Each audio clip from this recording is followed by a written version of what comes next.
எதிரியான சத்ருவை மேற்கொள்வது எப்படி என்று கற்றுக் கொடுக்கும் சங்கீதம்தான் 118.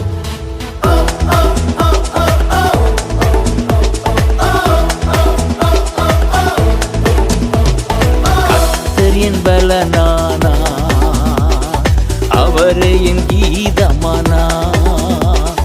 கர்த்தரின் பலனானா, அவரே என் கீதமானா. மகிழ்ச்சி குரல் வெற்றியின் தோனி, மகிழ்ச்சி குரல் வெற்றியின் தோனி. எனது கூடாரத்தில், நமது கூடாரத்தில்